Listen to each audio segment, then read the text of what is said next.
Hi, my name is Andriana Rivera, and this is my portable play bag. This play bag is directed to ABA therapy, and the intended population for that is children ages from around 3 to 10 with either autism or other developmental delays. This is the job that I do work right now, so for this play bag, I have chose some things that I use every day in the clinic and have added some things that I think would be helpful. So, let's get into it. So I can fit all 10 items in my play bag into this oversized canvas messenger bag, and they fit nicely and are very organized inside. My number one play tool is just some kind of writing utensil or drawing utensil, and in the case of little kids, crayons just seem to be the best option. One of my number one reasons why crayons are one of my favorite tools in therapy is because it gives kids, especially nonverbal kids, a different way to communicate because they can't use their voice. So giving them something to draw out their feelings and their emotions and express their thoughts is essential in my opinion. Crayons are also a great tool for some energy release. Just scribbling on a page can be really helpful for kids to try to get that energy out. They also teach fine motor skills, such as holding a crayon in like a tripod grip and just helping self-control stay inside the lines and on the paper. It also teaches academic skills if you have some older kids, just learning how to trace shapes and letters. And then if you have a coloring page, it can also help with task completion and coloring all the pieces in the page before you complete a task. Sometimes just sitting with a child while they complete a task can be really rewarding for them because it can teach them that they can follow through and complete something. My next therapeutic toy is toy cars. So there are a lot of great things about toys like this. First of all, this can help you teach the child just appropriate pretend play. What does a car do? How does it drive? How do the wheels move? Just teaches them some real life things, but in a play way. Another thing you can do is you can make sounds while you play with the cars, kind of crashing sounds and beeping horns, and it could just help them associate the correct sounds with the correct objects. And then the final thing, which is one of the most important things you can do before therapy, is you want to engage with a child and have fun with them. If they enjoy cars, this is a great way to bond with them and go ahead and associate yourself with fun so that they will want to engage in the therapy that you are giving them. My next play tool is these little inset puzzles, and these can be really great, again, teaching children how to follow through and complete all the steps of a task. And also, it just begins to teach fine motor skills. These are a bit easier than more complex puzzles, so it can be a great first step in just teaching those motor skills on how to fit each piece into the slot. This can also help depending on what kind of puzzle you have, just naming different kind of animals or objects, just to get a child just learning kind of what those are in the real world. And then also it helps children just match and associate pictures because under the puzzle is the picture of the puzzle, so they can just kind of learn how to match the actual puzzle with the background. The next thing in my play toolbox is kinetic sand. Most kids love sand. I haven't met one that hasn't liked him yet. Not that it's not possible, but sand is just a really great tool to have.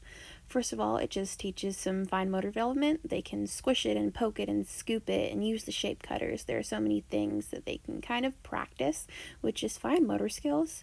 This is great sensory relief, especially with kids with autism. They often have sensory problems. And if they have just kind of needs they want to fill, this is also good. And this can also be used in conjunction with other toys just to kind of create a whole creative world. You can put little dinosaurs toys in here or little animals and just kind of work on creativity and having fun. The next super helpful thing in my play bag is just a storybook.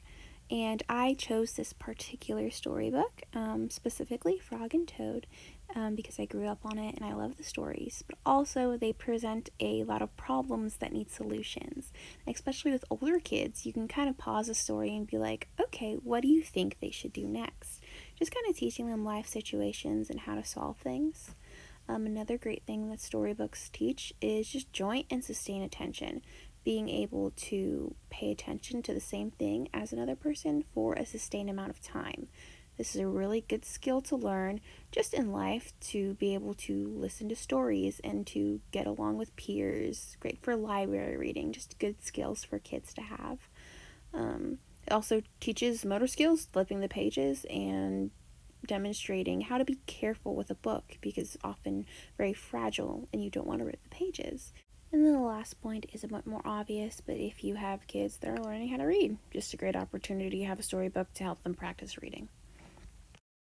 My next tool is just a baby doll. This kind of therapy is very individual, and it's just teaching each child what they need to know for life. So if this child happens to have a sibling coming on the way, it's going to be really important that they learn how to be gentle and have appropriate behaviors towards babies. So baby dolls are a great way to just help teach this. It's also teaching some functional play and also learning how to be aware of another child's needs. You can pretend the baby got hurt and the baby starts crying, so you try to comfort it. Also, maybe the baby may be hungry, so it's time to feed it.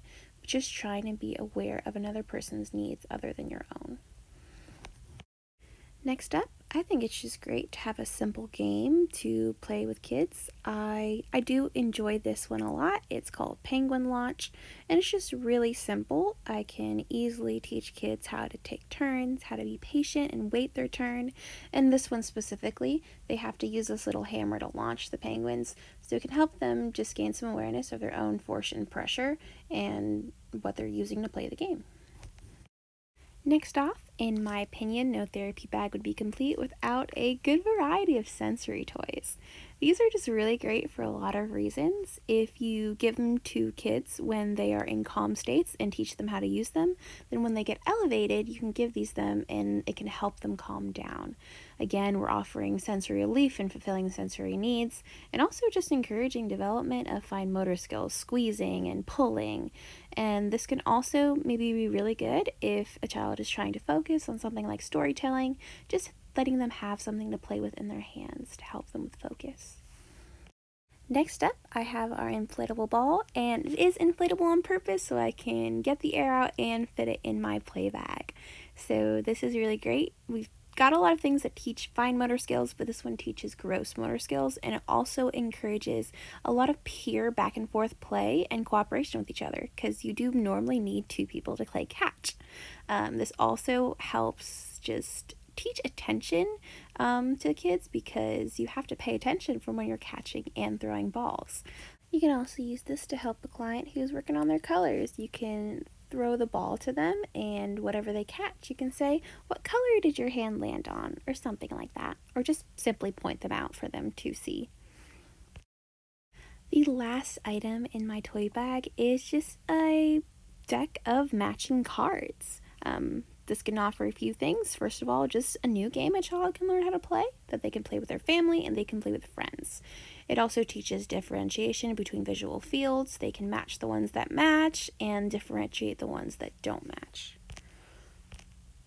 Like other games in this toolbox, it can also just be really great at teaching peer cooperation. In the game Go Fish, you have to ask, "Hey, do you have this card?" And you have to say yes or no. And it's just a lot of back and forth that is a really good skill for a kid who especially has developmental issues to start learning, so they can interact with their siblings and their family. And those are the 10 tools that I think would be most beneficial to this type of therapy. On the daily, I do have a lot of resources, but I think that if I needed to, I could condense it to those 10 and still have a very effective session. So thank you so much for listening to my presentation, and this is for COM 312, Therapeutic Use of Play.